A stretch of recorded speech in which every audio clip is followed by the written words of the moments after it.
இந்த 3 விதமான காரியங்களையும் செய்யாமல் அந்த ஹஜ்ஜில முழுமையாக தங்களை ஈடுபடுத்தி கொண்டு இறை வணக்கத்தில் எவர்கள் செய்து கொண்டிருக்கிறார்களோ அதுதான் ஹஜ் என்பதை அல்லாஹ் இந்த வசனத்துல சொல்லி காமிக்கிறான். அப்ப ஹஜ்ஜி அப்படிங்கிற அந்த வணக்கங்களை பொறுத்தவரையில ஏதோ சடங்கு சம்பிரதாய அடிப்படையிலே செய்யக்கூடிய ஒன்று அல்ல. இஸ்லாத்துல சாமியார் ஆகிறதுக்கு வேலையே கிடையாது. சாமியாராக நிறைய பேர் திரியலாம், சாமியாருக்கு வேஷம் போடலாம், சாமியார் கோலங்கள்ல இருக்கலாம். அந்த துறவரம் என்பது இஸ்லாத்துல கிடையாது. கலரை வச்சோ செல்வத்தை வச்சியோ ஆளை வச்சியோ நாட்டை வச்சோ சிறப்பாக ஆக முடியாது. இன்ன அக்ரமக்கும் இந்தல்லாஹி அத்காக்கும். தனியா இருக்காதீங்க. உங்களுக்குன்னு அல்ல தனியா வைக்க ஸ்பெஷல் வைக்கல.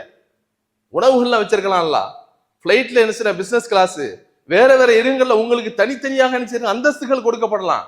இங்க இறை வணக்கம் செய்யக்கூடிய நீங்கள் அல்லாஹுடைய பார்வையில எல்லோரும் அல்லாஹுடைய அடிமைகள். காபத்துல்லாவுல தவாப் செய்கின்ற போது எந்த ஈடு எண்ணையற்ற இந்த இறைவனை நம்ம வணங்கி கொண்டிருக்கிறோம். இவனுக்குத்தான் இந்த இறை இல்லம், இந்த இறை இல்லத்தில் நாம் அமைச்சு வணங்குறோம். அந்த எந்த சிறுக்கும் கலக்காத எந்த இணையும் இல்லாத அந்த இறைவனை நாங்கள் இங்க வணங்குகிறோம் அப்படிங்கிற அந்த எண்ணங்கள் வர வேண்டும். இன்னைக்கு உலகம் ஃபுல்லா நம்ம பார்க்கிறோம்.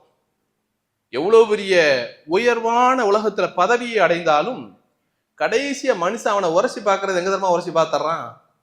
இவன் எந்த நாட்டுக்காரன், இவன் எந்த ஜாதிக்காரன். அல்ஹம்துலில்லாஹ் அல்ஹம்துலில்லாஹ் நஹ்மதுஹு வ நஸ்தஈனுஹு வ நஸ்தக்ஃபிருஹு வ நு'மினு பிஹி வ நதவக்கலு அலைஹி வ நஊது பில்லாஹி மின் ஷுரூரி அன்ஃபுஸினா வ மின் ஸய்யிஆத்தி அமாலினா மன் யஹ்திஹில்லாஹு ஃபலா முதில்ல லஹு வ மன் யுضلله ஃபலா ஹாதிய லஹு வ அஷ்ஹது அல்லா இலாஹா இல்லல்லாஹ் வஹ்தஹு லா ஷரீக லஹு வ அஷ்ஹது அன்ன முஹம்மதன் அப்துஹு வ ரசூலுஹு. أما بعد فقد قال الله تعالى في القرآن العظيم الفرقان المجيد أعوذ بالله من الشيطان الرجيم بسم الله الرحمن الرحيم يا أيها الناس اتقوا ربكم الذي خلقكم من نفس واحدة وخلق منها زوجها وبث منهما رجالا كثيرا ونساء واتقوا الله الذي تساءلون به والأرحام إن الله كان عليكم رقيبا يا أيها الذين آمنوا اتقوا الله حق تقاته ولا تموتن إلا وأنتم مسلمون يا أيها الذين آمنوا اتقوا الله وقولوا قولا سديدا يصلح لكم أعمالكم ويغفر لكم ذنوبكم ومن يطع الله ورسوله فقد فاز فوزا عظيما اللهم صل على محمد وعلى آل محمد كما صليت على إبراهيم وعلى آل إبراهيم إنك حميد مجيد اللهم بارك على محمد وعلى آل محمد كما باركت على إبراهيم وعلى آل إبراهيم إنك حميد مجيد. அளவற்ற அல்லாஹ்வும் நிகரற்ற அன்புடையவனுமாகிய எல்லாம் அல்ல அல்லாஹ்விற்கே புகழ் அனைத்தும் ஸலவாத்தும் ஸலாமும் உத்தம தூதர் நபிகள் நாயகம் ஸல்லல்லாஹு அலைஹி வஸல்லம் அன்னவர்கள் மீது குடும்பத்தவர் உத்தம சஹாபாக்கள் நல்லவர்கள் நம்ம அனைவரின் மீதும் என்றென்றும் நிலவட்டுமாக. அன்பார்ந்த சகோதர சகோதரிகளே, இன்றைக்கு வழங்கப்பட்டுள்ள தலைப்பு அல் ஹஜ் மகாசித் வ மவாஇத். ஹஜ்ஜின் நோக்கங்களும் படிப்பினைகளும் என்ற தலைப்பு இன்றைக்கு வழங்கப்பட்டிருக்கிறது. அன்பார்ந்த சகோதரர்களே, அல்லாஹு ஜல்ல ஷானஹு தஆலா சிறப்பான ஒரு மாதமாக இருக்கக்கூடிய இந்த துல்ஹஜ்ஜுடைய மாதத்தை அடைந்து இந்த மாதங்களில் பல்வேறு விதமான வணக்கங்களை செய்யக்கூடியவர்களாகவும் இன்னும் எஞ்சி இருக்கக்கூடிய அந்த நாட்களிலும் அதுபோன்ற அந்த வணக்கங்களை கூடுதலாக செய்வதற்காக வேண்டியும் நாம் அமர்ந்திருக்கின்றோம். அன்பார்ந்த சகோதரர்களே, எனவே இந்த ஹஜ்ஜி உடைய இந்த காலங்களில் ஹஜ்ஜி செய்தவர்களாக இருக்கக்கூடிய நாம் அல்லது வரக்கூடிய காலங்களில் அல்லாஹ் நாடினால் ஹஜ்ஜை செய்யக்கூடியவர்களாக இருக்கக்கூடிய நாம இந்த ஹஜ்ஜுடைய நோக்கங்கள் என்ன, படிப்பினைகள் என்ன என்பதை கொஞ்சம் இந்த நேரத்தில் சிந்தித்து பார்க்க கடமைப்பட்டிருக்கிறோம். அன்பார்ந்த சகோதரர்களே, அல்லாஹ் திருமறையில இந்த ஹஜ் சம்பந்தமாக சொல்லும் போது அல் ஹஜ்ஜு அஷ்ஹுரும் மஅலூமாத், இந்த ஹஜ் என்ற வணக்கம் இருக்கிறதே இது ஒரு குறிப்பிட்ட தினங்கள் நீங்கள் செய்யக்கூடிய வணக்கம் என்று அல்லாஹ் குர்ஆன்ல சொல்லி காமிக்கிறான். ஹஜ் என்பது ஒரு குறிப்பிட்ட நாட்களில் செய்யக்கூடிய வணக்கம். எனவே ஃபமன் ஃபரத ஃபீஹின்னல் ஹஜ்ஜ ஃபலா ரஃபஸ வலா ஃபுசூக வலா ஜிதால ஃபில் ஹஜ். இந்த ஹஜ்ஜில எவர் ஹஜ் கடமையாக ஆக்கி தங்கள் மீது கடமையாக ஆகி அந்த ஹஜ்ஜுடைய வணக்கத்தை செய்யக்கூடிய நிலையில இருக்கக்கூடிய நீங்கள் அங்கே செய்யக்கூடாத காரியங்கள் என்ன என்று சொன்னால் அந்த ஹஜ்ஜி கிரிகைகளை செய்யக்கூடிய அந்த நாட்களில் உங்களுடைய மனைவிகளோடு இங்க சேரக்கூடாது. நீங்கள் பாவமான காரியங்களை அங்கே செய்யக்கூடாது. அதே போல அந்த தினங்களிலே நீங்கள் தர்க்கங்களை செய்யக்கூடாது. இந்த 3 விதமான காரியங்களையும் செய்யாமல் அந்த ஹஜ்ஜில முழுமையாக தங்களை ஈடுபடுத்தி கொண்டு இறை வணக்கத்தில் எவர்கள் செய்து கொண்டிருக்கிறார்களோ அதுதான் ஹஜ் என்பதை அல்லாஹ் இந்த வசனத்துல சொல்லி காமிக்கிறான். சொல்லிவிட்டு ஒமா தஃஅலூ மின் கைரின் யஅலமுஹுல்லாஹ், நீங்கள் செய்யக்கூடிய எல்லா நல்ல காரியங்களையும் அல்லாஹ் அறிந்து கொண்டிருக்கிறான். வதஸவ்வது ஃபஇன்ன கைரஸ் ஸாதி தக்வா வத்தகூனி யா உலில் அல்பாப், நீங்கள் செய்யக்கூடிய தயாரிப்புகளிலே எல்லா தயாரிப்புகளையும் நீங்கள் செய்து கொள்ளுங்கள். செய்யக்கூடிய தயாரிப்புகளிலே மிகச் சிறந்தது அத்தக்வா, இறையச்சமாகும். ஒத்தகூனி யா உலில் அல்பாப், எனவே அறிவுடையவர்களை நீங்கள் என்னை அஞ்சிக் கொள்ளுங்கள் என்று அல்லாஹ் சொல்லக்கூடிய வசனத்தை நம்ம இதுல பார்க்கிறோம். அப்ப அன்பார்ந்த சகோதரர்களே, அப்ப ஹஜ்ஜி அப்படிங்கிற அந்த வணக்கங்களை பொறுத்தவரையில ஏதோ சடங்கு சம்பிரதாய அடிப்படையிலே செய்யக்கூடிய ஒன்று அல்ல. மிகப்பெரிய வரலாற்று பின்னணி. இப்ராஹிம் அலைஹிஸ்ஸலாத்து வஸ்ஸலாம் அவர்கள், இஸ்மாயில் அலைஹிஸ்ஸலாத்து வஸ்ஸலாம் அவர்கள், ஹாஜர் அலைஹிஸ்ஸலாம், இவங்க எல்லாம் செய்த அந்த தியாகங்களை எல்லாம் நினைவுபடுத்தி அந்தந்த இடங்களிலே அவர்கள் செய்த அந்த தியாகங்களை எல்லாம் நினைவுபடுத்தக்கூடிய ஒரு சிறப்பான ஒரு வணக்கம் தான் இந்த ஹஜ் என்பதை மறந்துவிடக்கூடாது. அதனால்தான் அந்த ஹஜ்ஜுடைய காலங்களிலே உங்களை தூய்மைப்படுத்திக் கொண்டு மனைவியோடு சேராதீர்கள், பாவங்களை செய்யாதீர்கள், அதே போல தர்க்கம் செய்யாதீர்கள் என்று அல்லாஹ் நமக்கு கட்டளையிடுகிறான் என்று சொன்னால், அப்ப அந்த காலங்களிலே முழுமையாக உங்களை நீங்கள் இறைவனுடைய தியானத்திலே இறை வணக்கத்திலே நீங்கள் ஈடுபடுத்திக் கொள்ள வேண்டும் என்பதையும் அல்லாஹ் சொல்லிவிட்டு, இந்த ஹஜ்ஜுடைய நோக்கம் என்ன தெரியுமா? தக்வாதான் என்று அல்லாஹ் குர்ஆன்ல சொல்றான். ஏன் இதை சொல்றான்? வதஸவ்வது ஃபஇன்ன கைரஸ் ஸாதி தக்வா, தயாரிப்புகளை எல்லாத்தையும் கொண்டு போங்க. இங்கேருந்து என்னென்ன தேவையோ உங்களுக்கு எல்லாத்தையும் எடுத்துதான் ஹாஜிகள் போறாங்க. 1 மாத பயணம், 25 நாள் பயணம், 20 நாள் பயணம்ங்கிறதுக்காக வேண்டி அந்த பயணத்துக்கு ஊரில் இருக்கக்கூடிய அந்த ஹாஜிகள் எல்லாத்தையும் தயாரிப்புகளோடு தான் செய்யறாங்க, போய் இறங்குறாங்க. ஆனா இங்க நீங்க செய்யக்கூடிய எல்லா தயாரிப்புகளை விட சிறந்தது என்னன்னா, உள்ளத்துல தக்குவாவோடு போறீங்க பாருங்க, அதுதான் சிறந்தது அப்படின்னு அல்லாஹ் சொல்றான். ஏன் அல்லாஹ் இதை சொல்றான்? எல்லாரும் தக்குவாவோட தானே போறாங்க, அல்லாஹ்வை வணங்க தானே போறாங்க, இறை தியானத்துக்கு வேண்டி தானே போறாங்க, முழுமையான அந்த நல்ல எண்ணத்தோட தானே போறாங்க. அப்ப ஏன் அல்லாஹ் இதை குறிப்பிட்டு காமிக்கிறான் என்று சொன்னால், அன்றைக்கு ஹஜ்ஜில பல்வேறு நடைமுறைகள் இருந்தது. அதுல ஒரு நடைமுறை என்னவென்று சொன்னால், ஹஜ்ஜுக்கு போகக்கூடியவங்க அப்படியே போயிடுவாங்க, கையில எதுவும் கொண்டு போக மாட்டாங்க. அவங்களுக்கான ஆடையோ, அவங்களுக்கான உணவோ, அவங்களுக்கான தேவையான காசோ எதுவுமே இல்லை. அல்லாஹுக்கு தன்னை அர்ப்பணித்ததை போல அப்படியே போயிடுவாங்க.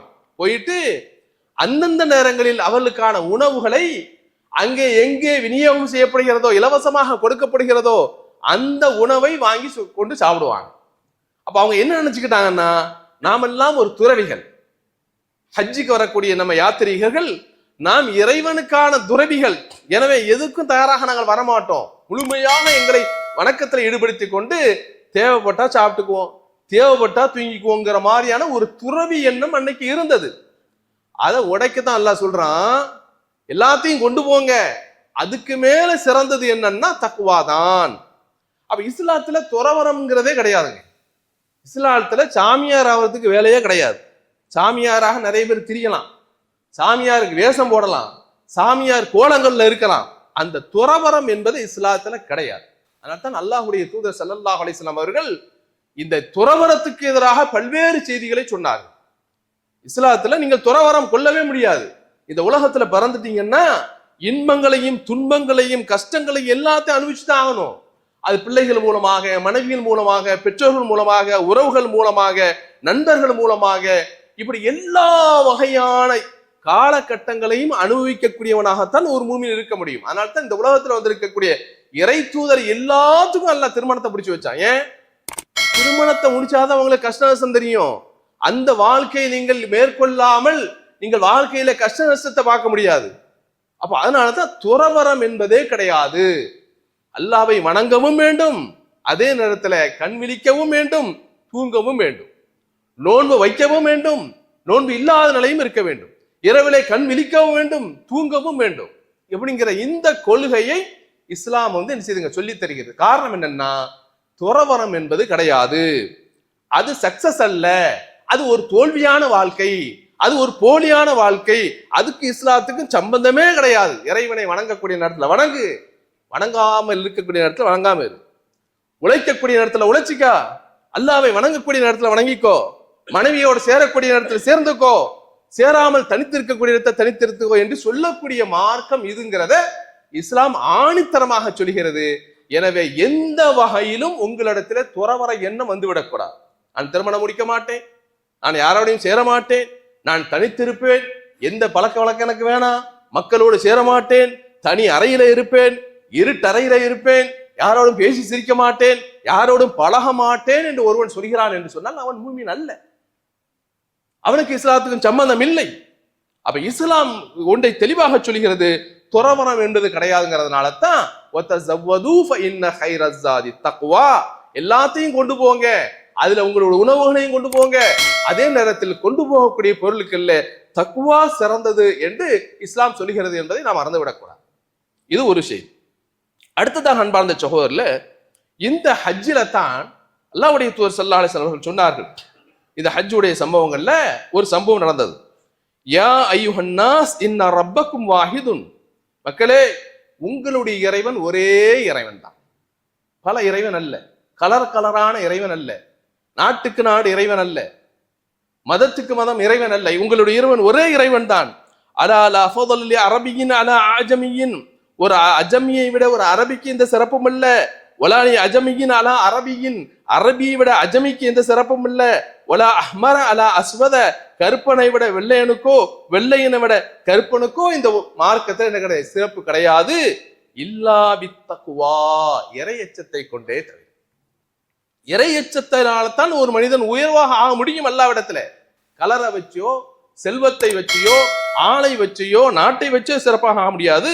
இன்ன அக்ரமக்கும் இந்தல்லாஹி அத்காக்கும், உங்களிடத்துல மிக சிறந்தவன் யார், அல்லாஹ்விடத்துல சிறந்தவன் யார் என்று சொன்னால் யார் இறையச்சம் உள்ளவராக இருக்கிறாரோ அவர்தான் சிறந்தவன் என்ற செய்தியும் அல்லாஹ்வுடைய தூதர் சொன்னார். ஏன் சொன்னாங்க என்று சொன்னால், நம்ம ஜாஹிலியா காலத்தை பார்க்கிறோம். இஸ்லாத்துக்கு முன்னாடி அல்லாஹ்வுடைய தூதர் வாழ்ந்த அந்த காலத்தை பார்க்கும்போது அவங்களிடத்துல குலப்பெருமையும் இனப்பெருமையும் கடுமையாக இருந்ததுங்க, மேலோங்கி இருந்தது. அதனாலேயே சண்டை போட்டு கொண்டாங்க, அதனாலேயே அடிச்சு கொண்டார்கள், அதனாலேயே பரம்பரையாக செய்தாங்க. அந்த கோபமும் பழி திருத்தலும் அன்னைக்கு அவங்கள்ட்ட இருந்துச்சு. இந்த பழக்கம் தொட்டில் பழக்கம் சுடுகாடு வரை என்று சொல்வார்களே, அதை போல இந்த பழக்கம் இவங்களுக்கு எங்க வந்துச்சுன்னா ஹஜ்ஜிலையும் வந்துச்சு. ஹஜ்ஜில எல்லா மக்களும் ஒண்ணு கூடுறாங்க, மொழி பேதமின்றி, நாடு பேதமின்றி, கலர் பேதமின்றி எல்லா மக்களும் ஒன்று கூடக்கூடிய அந்த இடங்களில இந்த குலப்பெருமை கொண்டாங்க பாருங்க. நாங்க உயர்ந்த ஜாதி, நாங்கெல்லாம் குறைஷிகள், நாங்கெல்லாம் அப்படிப்பட்டவர்கள் இப்படிப்பட்டவர்கள் என்று இந்த குலப்பெருமை பேசுவாங்க பாருங்க. இந்த மக்கள் மாத்திரம் யாரோட சேர மாட்டாங்கன்னா மக்களோட சேர மாட்டாங்க, மக்களோட மிக்ஸ் ஆக மாட்டாங்க. அன்னைக்கு பாருங்க ஹஜ்ஜில பிற 8ல இருந்து எல்லாம் அப்படியே விரவிதான் கிடக்கும். எந்த நாட்டுக்காரனோ எந்த மொழிக்காரனோ கருப்பு வெள்ளை கலரை பார்த்தீங்கன்னா ட்ரெஸ் ஒவ்வொரு கலர்ல ட்ரெஸ், அதுக்கு அன்னைக்கு வீடியோவா எடுத்து போட்டுக்கிட்டே இருக்கிறாங்க. ஒரே நாட்டை சார்ந்த மக்கள் விதவிதமான கலர்ல போயிட்டே இருக்கிறாங்க. அப்ப எல்லா மக்களும் ஒன்னாக மிக்ஸ் ஆகக்கூடிய கலந்து இருக்கக்கூடிய ஒரு வணக்கத்துல இந்த ஜாஹிலியத்து மக்கள் என்ன நினைச்சிட்டு இருக்கிறாங்க, மக்களோடு ஒண்ணு சேர மாட்டோம், நாம தனித்திருப்போம், அரஃபானா அரஃபால அப்படியே ஒதுங்கிடுவோம், முஸ்தலிஃபானா முஸ்தலிஃபால ஒதுங்கிடுவோம், மக்களோடு மிக்ஸ் ஆக மாட்டோம் அப்படிங்கிற ஒரு எண்ணம் இருந்தது. அதுதான் அல்லாஹ் குர்ஆன்ல உடைச்சு சொல்றான், இதா அஃபல்தும் மின் அரஃபாத்தின், அரஃபாலிருந்து நீங்க முடிச்சிட்டீங்கன்னா நீங்கள் மக்கள் செல்வதை போல நீங்களும் செல்லுங்க, தனியா இருக்காதீங்க. உங்களுக்குன்னு அல்லாஹ் தனியா வைக்க ஸ்பெஷல் வைக்கல, உணவுகள்லாம் வச்சிருக்கலாம்ல, ஃபிளைட்ல என்ன பிசினஸ் கிளாஸ் வேற வேற இடங்கள்ல உங்களுக்கு தனித்தனியாக என்ன அந்தஸ்துகள் கொடுக்கப்படலாம். இங்க இறை வணக்கம் செய்யக்கூடிய நீங்கள் அல்லாஹ்வுடைய பார்வையில எல்லோரும் அல்லாஹ்வுடைய அடிமைகள் தான், எல்லோரும் அல்லாஹ்வுடைய அப்துகள் தான். எனவே இங்க நீங்க என்ன செய்யாதீங்க, வேறுபாடு பார்க்காதீங்க. சும்மா அஃபீது மின் ஹைது அஃபாதன் நாஸ், மக்கள் அரஃபால முடிச்சிட்டாங்களா, பிறகு 9ல அங்க இருந்து விட்டார்களா, அடுத்து முஸ்தலிஃபாவுக்கு போவாங்க, அங்க இரவு தங்குறாங்க. அங்க முடிச்சுட்டாங்களா, பிறை 10 அன்னைக்கு காலையில ஜம்ராவில போய் கல் எறிகிறாங்க. எல்லா மக்களும் ஒன்னாக கலக்கக்கூடிய இடம். அத மாதிரி நீங்க போங்க, செப்பரேட்டாக ஆகி நாங்க பெரிய குடும்பம், உயர்ந்த ஜாதி, உயர்ந்த குடும்பம் என்று பிரிஞ்சு மக்களை விட்டு பிரிஞ்சு நிக்காதீங்கன்னு அல்லாஹ் குர்ஆன்ல சொல்றான் பாருங்க. அதுக்குத்தான் அல்லாஹ்வுடைய தூதர் சொல்றாங்க, யாருக்கும் யாரை விட சிறப்பல்ல, யாருக்கும் யாரையும் விட சிறப்பல்ல, எல்லோரும் அல்லாஹ்விடத்திலே நீங்கள் அல்லாஹ்வுடைய அடியார்கள் தான் என்று அல்லாஹ்வுடைய தூதர் ஸல்லல்லாஹு அலைஹி வஸல்லம் அவர்கள் இந்த செய்தியை சொன்னார்கள் அப்படிங்கிறத பார்க்கணும். எனவே அன்பார்ந்த சகோதரர்களே, அப்போ நம்ம போகக்கூடிய ஹஜ்ஜுக்கு செல்லக்கூடியவர்களாக இருக்கக்கூடிய நாம், அப்போ அவங்களுக்கு என்ன வர வேண்டும் என்று சொன்னால், இந்த மாதிரியான படிப்பினைகள் இருக்க வேண்டும். போவதற்கான நோக்கம் என்ன? அந்த ஒவ்வொரு இடங்களிலும் சஃபா மர்வால நினைச்சிரோம், ஓடுறோம், அங்க சாய் செய்யறோம் என்று சொன்னால் அந்த வரலாறு கண் முன்னாடி நிற்கும். ஹாஜர் அலைஹிஸ்ஸலாத்து வஸ்ஸலாம் அவர்கள் தன்னுடைய பிள்ளை இஸ்மாயிலுக்கு தண்ணீர் கொடுப்பதற்காக அவனை தாகித்து இருக்கக்கூடிய அந்த குழந்தைக்கு அங்கும் இங்கும் ஓடி அலைந்தார்களே, எந்த மனிதர்களும் உதவி செய்யவில்லையே, எந்த மனித நடமாட்டமும் இல்லையே, அந்த இடத்திலே ஓடுகின்ற பொழுது அல்லாஹ் அவர்களுக்கு உதவி செய்து அந்த தண்ணீரை கொடுத்தானே, அந்த சம்பவங்கள் ஞாபகத்துக்கு வரும். காபத்துல்லாவுல தவாப் செய்கின்ற போது எந்த ஈடு எண்ணையற்ற இந்த இறைவனை நம்ம வணங்கி கொண்டிருக்கிறோம், இவனுக்குத்தான் இந்த இறை இல்லம், இந்த இறை இல்லத்திலே நாம் நம்ம வணங்குறோம், அந்த எந்த சிறுக்கும் கலக்காத எந்த இணையும் இல்லாத அந்த இறைவனை நாங்கள் இங்க வணங்குகிறோம் அப்படிங்கிற அந்த எண்ணங்கள் வர வேண்டும். ஆக இப்படியான இந்த மாதிரியான இப்ராஹிம் அலைஹிஸ்ஸலாத்து வஸ்ஸலாம் அவர்கள் இந்த உலகத்துல எந்த கொள்கையை போதித்தார்களோ அந்த கொள்கையினுடைய அடிப்படையில் தான் இந்த வணக்கங்கள் எல்லாம் ஒன்றோடு ஒன்று பிணைந்திருக்கிறது. அப்படிங்கிற அந்த சிந்தனைகள் உண்மையாக இந்த ஹஜ்ஜிலே நமக்கு இருக்குமே ஆனால், அதுதான் இந்த ஹஜ்ஜிலே நாம உண்மையாக பெறக்கூடிய படிப்பனையும் நோக்கங்களாக இருக்க முடியும் என்பதை நாம் புரிந்து கொள்ள வேண்டும். எனவே ஹஜ்ஜுக்கு செல்லக்கூடிய இந்த மாதிரியான எண்ணங்களோடு சென்று முழுமையான நன்மை பெறக்கூடிய நல்லவர்களாக எல்லாம் அல்லாஹ் நம்ம அனைவரும். அல்ஹம்துலில்லாஹி ரப்பில் ஆலமீன் வஸ்ஸலாத்து வஸ்ஸலாமு அலா சய்யிதில் முர்ஸலீன் நபியினா முஹம்மதின் வ ஆலிஹி வ ஸஹ்பிஹி அஜ்மஈன். அன்பார்ந்த சகோதரர்களே, அல்லாஹ் ஜல்ல ஷானஹு தஆலா இந்த மகத்தான சிறப்பு தங்கிய இந்த ஹஜ்ஜுங்கிற வணக்கத்தை எல்லாம் நமக்கு தந்திருக்கிறான் என்று சொன்னால், இந்த வணக்கத்தின் மூலமாகத்தான் சமூகத்தில் சமூக ஒற்றுமையும் இன்றைக்கு காட்டப்படுகிறது. இன்னைக்கு உலகம் ஃபுல்லா நம்ம பார்க்கிறோம், எவ்வளவு பெரிய உயர்வான உலகத்துல பதவியை அடைந்தாலும் கடைசிய மனுஷன் அவனை உரசி பார்க்கறது எங்க தரமா உரசி பார்த்துறான், இவன் எந்த நாட்டுக்காரன், இவன் எந்த ஜாதிக்காரன், எங்க பிறந்தான் அப்படிங்கிற முதற்கொண்டு இன்னைக்கு மனிதர்களை நிறைய உரசி பார்த்துட்டு தான் இன்னைக்கு பார்க்கிறாங்க. வல்லரசு நாட்டுக்கான அதிபராக ஆனாலும், அமெரிக்காவுடைய அதிபராக ஆனாலும் கடைசியா அவனை உரசி பார்த்து இவன் எந்த நாட்டுக்காரன் தான்பா, இவன் இந்த ஜாதிக்காரன் தான்பான்னு சொல்லிட்டு போயிடுறான். அப்படித்தான் இன்னைக்கு மனிதர்கள்ட்ட பெரும்பகுதியாக இந்த எண்ணங்கள் வந்துருச்சு. அதனால்தான் அல்லாஹ்வுடைய தூதர் ஸல்லல்லாஹு அலைஹி வஸல்லம் அவர்கள் இந்த ஹஜ்ஜுடைய நேரத்துல கூட மீனாவில தங்கி இருக்கக்கூடிய அந்த மக்களுக்காக வேண்டி செய்திகளை சொல்வார். போய் இஸ்லாம்னா என்ன, அங்க வந்திருக்கக்கூடிய நிறைய பேருக்கு இன்னைக்கு ஹஜ்ஜுக்கு போறாங்க, ஹஜ்ஜுக்கு போகக்கூடியவர்களுக்கு இஸ்லாம் தெரியாது. இஸ்லாம் என்ன கொள்கையை போதிக்கிறது, நம்ம எதுல இருக்கிறோம், இஸ்லாத்துல ஜாதி உண்டா, வேற்றுமை உண்டா, பிரிவுகள் உண்டா அப்படிங்கிறது இன்னைக்கு நிறைய பேருக்கு தெரியாது. அப்ப அந்த நேரத்துல அதனால்தான் அல்லாஹ் ஒரு குர்ஆன்ல ஒரு வசனத்தை சொல்லி காமிக்கிறான், வஅத்தஸிமு பிஹபிலில்லாஹி ஜமீஆ, மக்களே நீங்கள் அல்லாஹ்வுடைய கயிற்றை பற்றி பிடித்துக் கொள்ளுங்கள். அல்லாஹ் உங்களுக்கு இந்த உலகத்துல நீங்கள் வழி தவறி விடாமல், நீங்கள் காஃபிராக ஆகிவிடாமல், நீங்கள் முஷ்ரிக்காக ஆகிவிடாமல், முனாஃபிக்காக ஆகிவிடாமல், கொள்கை பிறண்டு விடாமல், எந்த நிலையிலும் நீங்கள் மாறி போகாமல் இருப்பதற்கு அல்லாஹ்வுடைய வேதத்தை தந்திருக்கிறான். எனவே அந்த வேதத்தை நீங்கள் பற்றி பிடித்துக் கொள்ளுங்கள். வலா தஃபர்ரகு, பிரிந்து விடாதீர்கள். அப்ப எப்ப பிரிவு வரும்? அல்லாஹ்வுடைய மார்க்கத்தை, இதுதான் மார்க்கம், இதுதான் கொள்கை, அல்லாஹ்வுடைய தூதர் இதை தான் விதைத்து விட்டு சென்றார்கள், அந்த கொள்கையில நாம நிற்கின்ற பொழுது பிரிவுகள் வராது. மார்க்கத்தை சரியா புரிஞ்சிருக்கிறோம். அப்ப அங்க மார்க்கத்தை சரியா புரியுறதுல கோட்டை விட்டுட்டோம்னா இஸ்லாத்துல பிளவுகள் வரும், சமூகத்துல பிளவுகள் அதிகரிக்கும். அப்ப அதை அல்லாஹ் சொல்லிவிட்டு சொல்றான், ஒதுக்குரு நிஅமத்தல்லாஹி அலைக்கும், அல்லாஹ் உங்களுக்கு தந்த நிஅமத்தை நினைச்சு பாரு. என்ன நிஅமத்து? இது குன்தும் அதான் ஃபஅல்லஃப பைன குலூபிக்கும், நீங்கள் முன்னாடி எதிரிகளாக இருந்தீர்கள், உங்களுக்கு மத்தியில நிறைய பகைமை உருவாயிடுச்சு. அப்படிப்பட்ட எதிரிகளாக இருக்கக்கூடிய உங்களுக்கு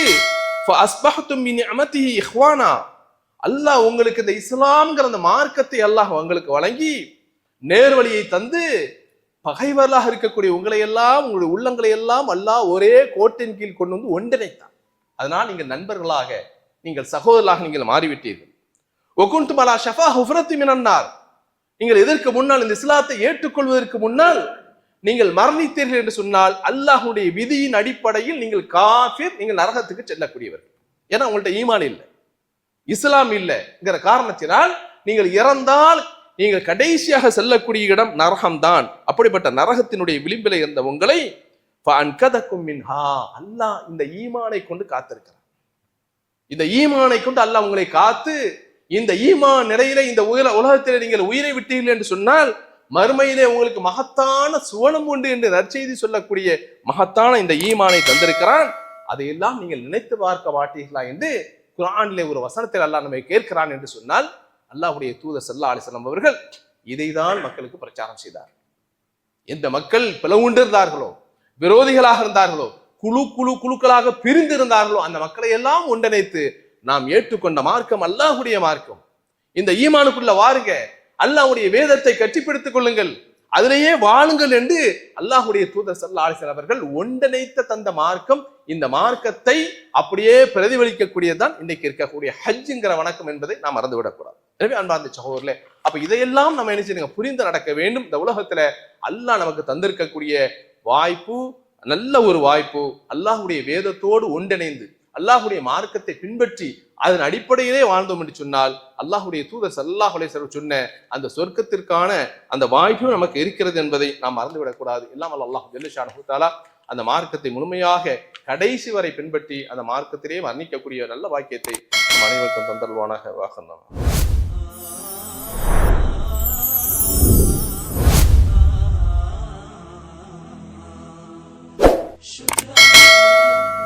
شكرا هديت قلبي